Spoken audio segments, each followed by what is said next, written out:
Throughout history, there have been stones that humanity has both admired and feared. These are not simple jewels or ornaments. They are relics of something far more powerful, objects that seem to hold a life of their own. Legends speak of cursed stones so dangerous that even demons are said to obey their presence. Every civilization, from the temples of ancient India to the palaces of Europe, has whispered about them. They carry a strange energy, something beyond explanation, something that turns fortune into tragedy and beauty into ruin. Scientists can analyze their chemical composition, weigh their mass, and trace their geological origin, yet none can explain why they seem to destroy every person who possesses them. The story of the Hope Diamond is perhaps the most famous among these dark treasures. Its color, an unnatural shade of deep blue, appears almost alive under the light. It is said that the stone was once embedded in the forehead of a sacred statue of a Hindu deity. A thief, blinded by greed, stole it from a temple centuries ago, sealing his fate and the fate of everyone who would touch it afterward. According to historical accounts, the merchant who brought the diamond to Europe was later found dead, torn apart by wild dogs under circumstances no one could understand. Years later, it came into the possession of King Louis XVI and Queen Marie Antoinette of France, who both met their deaths under the blade of the guillotine during the French Revolution. The curse followed the diamond from one hand to another, leaving behind madness, bankruptcy, and tragedy. Today, it rests behind a thick glass case in the Smithsonian Museum, and even the guards who watch over it claim that lights flicker and shadows move whenever the gem is on display. Another stone that has inspired terror through generations is the Black Orloff Diamond, also known as the Eye of Brahma. Like the Hope Diamond, it was stolen from an Indian temple where it once adorned the statue of a god. The legend says that the god's wrath followed the stone, punishing all who dared to possess it. The first three owners ended their lives in identical fashion, throwing themselves from tall buildings. To break the curse, a jeweler decided to cut the gem into smaller pieces, hoping to divide its power. But those who handled the fragments still suffered ruin. Collectors who have held the diamond describe an unnatural chill spreading through their hand, as if the stone were alive, pulsing with the memory of its sacred past. In the mountains of Eastern Europe, there is a story about a blood-red gemstone known as the cursed garnet of Transylvania. It was said to have been found in the ruins of an old monastery after a fire destroyed it. Every person who owned the garnet disappeared within months. Locals believed it carried the anger of the monks who perished in the fire, trapped within the stone itself. When light touches its surface, small inclusions inside seem to form shapes resembling faces screaming in silence. A collector who once displayed it in London claimed to hear whispers at night coming from the locked room where it was kept. Within a year, he fell into poverty and died alone. No one knows where the garnet is now. Some believe it was buried again, deep in the Carpathian Mountains, to silence whatever voice it carried. These cursed stones remind us that beauty often hides danger. Throughout the centuries, men and women have risked everything to possess what they could not truly understand. For some, the allure of a shining gem is worth any cost. For others, it is a warning that not all treasures are meant to be found. And somewhere, in forgotten temples, ancient tombs, and lost mines, more of these stones wait in silence, patient, eternal, and hungry for the next soul bold enough to claim them. One of the oldest stories ever recorded about a cursed stone begins in the deserts of Arabia, where a black gem known as the desert's heart was once worshipped by an ancient tribe. Legends claim that it fell from the sky during a storm of fire, glowing red when it touched the earth. The tribe that found it believed it was a gift from the gods, a fragment of the heavens. But as time passed, the gem began to show its true nature. Crops withered, livestock vanished, and the people who guarded it suffered violent nightmares that drove them to madness. A priest buried it deep beneath the sand to stop the curse, warning that it must never be uncovered. Centuries later, a team of explorers rediscovered it inside a ruined tomb, encased in obsidian. Within weeks of the discovery, strange accidents took the lives of half the crew. The survivors swore they had heard whispers echoing from within the stone as if the desert itself were alive. In Japan, during the Edo period, there was a legend about the Sesshoseiki, or killing stone. It was said to contain the spirit of a demon who once took the form of a woman. According to the myth, she was a beautiful courtesan who plotted to kill the emperor using dark magic.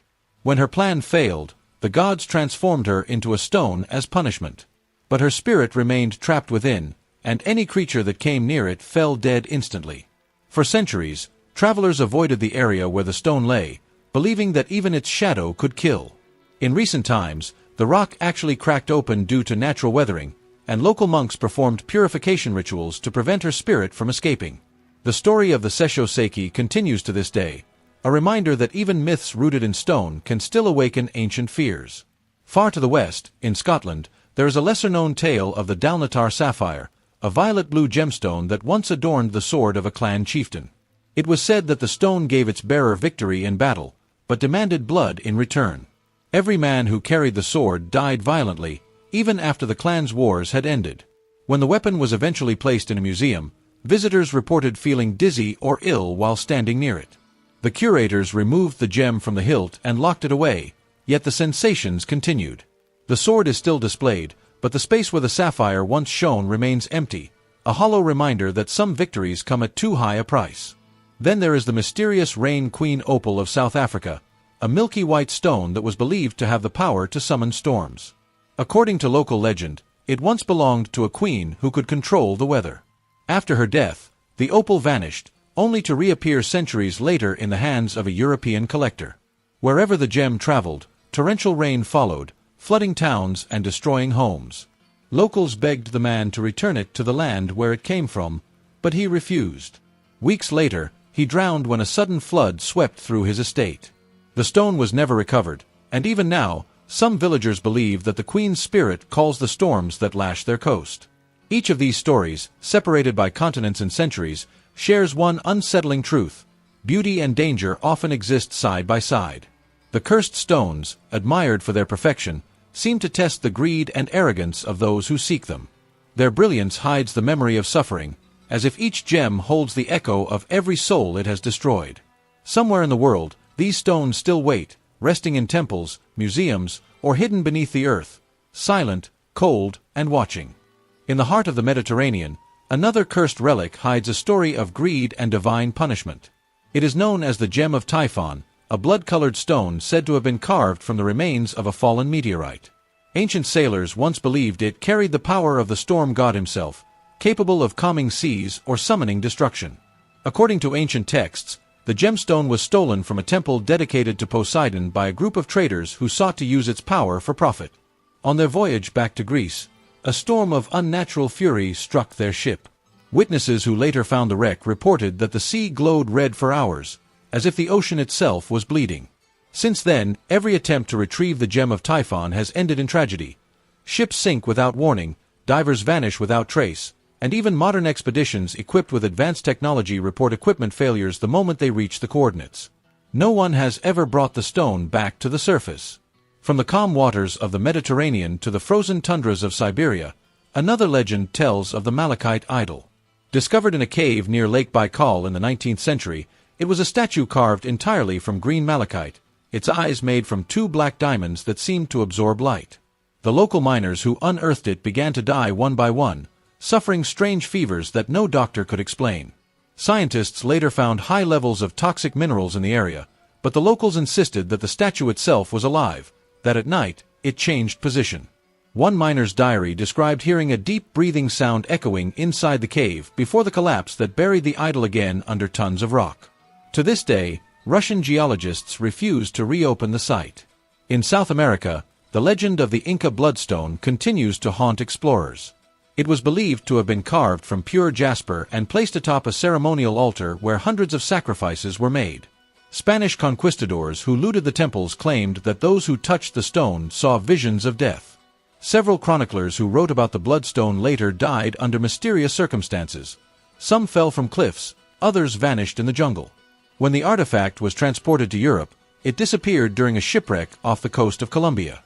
Locals say that at night, red light can still be seen glowing beneath the waves, like a heartbeat trapped under the sea. Not all cursed stones are ancient. In the modern era, one of the most chilling tales comes from a small collection known as the Haunted Emeralds of Jaipur. These brilliant green gems were cut from a single massive crystal found in northern India in the early 20th century. A wealthy merchant bought them, believing they would bring him fortune. Within a year, his fortune collapsed, his family fell ill, and his mansion burned to the ground. Every person who later acquired the emeralds reported similar disasters: fires, accidents, financial ruin. Today, the stones are locked in a private vault, sealed with religious blessings. No collector dares to buy them, though their beauty is unmatched. It is said that the emeralds glow faintly in the dark, as if alive with envy. These stories, separated by geography and time, converge on a single truth that humankind refuses to accept. Nature creates beauty, but not always for our possession. The earth holds powers we cannot command, and the stones that form in its depths sometimes carry more than minerals. They carry memory.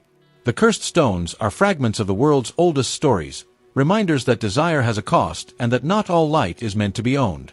As long as greed exists, someone, somewhere, will try to claim them again. And when that happens, the curse will awaken, patient and precise, ready to choose its next victim. Across the ages, the stories of these cursed stones have never truly vanished. They have drifted through time like echoes, retold by travelers, priests and scholars, whispered in the dim corridors of museums, and feared in the forgotten villages that still remember their names. Every tale begins the same way, with beauty so extraordinary that it blinds the soul. Yet behind that beauty, there is always something else, a warning. The earth, ancient and alive, remembers every hand that has tried to claim what was never meant to be owned. From the sacred temples of India to the royal vaults of Europe, from the deserts of Arabia to the frozen tundras of Siberia, the same tragic pattern repeats itself. A man sees a perfect stone, reaches for it, and soon after, darkness follows. These relics are not just minerals shaped by time. They seem to possess a consciousness, a will bound to something far older than humanity. It is as if nature itself sealed within them a form of punishment, a balance against greed, a memory of betrayal. Historians and scientists have long tried to explain the disasters connected to these stones as coincidence, radiation, or superstition. Yet even the most rational minds admit there are events that defy explanation. Entire expeditions have vanished without trace, collectors have fallen into madness, and museums have quietly removed certain artifacts from display after too many unexplained incidents. It is said that some curators will not even utter the names of these stones aloud after sunset. The truth, perhaps, lies somewhere between myth and reality. Many records describe explorers who, upon discovering a strange gem deep within ruins or tombs, felt an overwhelming sense of dread. Some refused to touch what they found, sensing instinctively that they had uncovered something sacred or cursed. Others ignored those instincts and took the stones, driven by the same desire that has haunted mankind since the dawn of time, the hunger to possess what shines brighter than reason. Those who dared to carry such treasures often found themselves surrounded by loss. Fortune turned to ruin, families fell apart, and unexplained deaths followed like a shadow that never left. For every cursed stone known to the world, hundreds more remain hidden, buried in the soil, sealed in temple walls, or resting silently at the bottom of the ocean. Some believe that these stones are not found by accident. They choose. They appear only before those whose hearts reflect their darkness, the ambitious, the envious, the desperate. In ancient times, priests claimed that each cursed gem was a mirror of the human soul, revealing the corruption within. And when that corruption became too great, the stone would punish the one who dared to claim it. Even with centuries of warnings carved in tombs and written in forgotten texts, humanity continues to search. The shimmer of a gemstone, faintly glowing under torchlight, can make even the most cautious man forget every tale of misfortune. Greed speaks louder than wisdom. It is said that the stones tempt their seekers, whispering through dreams, calling through visions of wealth and power. Those who have touched them describe sensations impossible to explain, a heartbeat pulsing from within the stone, a whisper that is not a sound but a feeling, like being watched by something eternal. But nature always reminds those who take too much. Storms rise without reason, fires break out without warning, and misfortune seems to multiply wherever these relics appear. Some scholars believe the curses are simply stories created to explain coincidences. Others, more cautious, suggest that the stones are indeed vessels, not of demons, but of energy left behind by centuries of belief, fear, and blood. After all, objects that inspire terror for thousands of years may well absorb some fragment of that emotion. And so, the cursed stones remain, silent, patient, and eternal. They are not just objects of legend. They are symbols of humanity's oldest sin. They remind us that the line between reverence and greed is impossibly thin, and that true power never comes without consequence. As long as human hands reach for what glitters, these stones will continue to punish, to whisper, and to wait. Because the most dangerous treasures are not the ones that tempt the eyes, but the ones that speak to the soul. And some of them, buried deep beneath the earth, are still waiting for someone foolish enough to listen.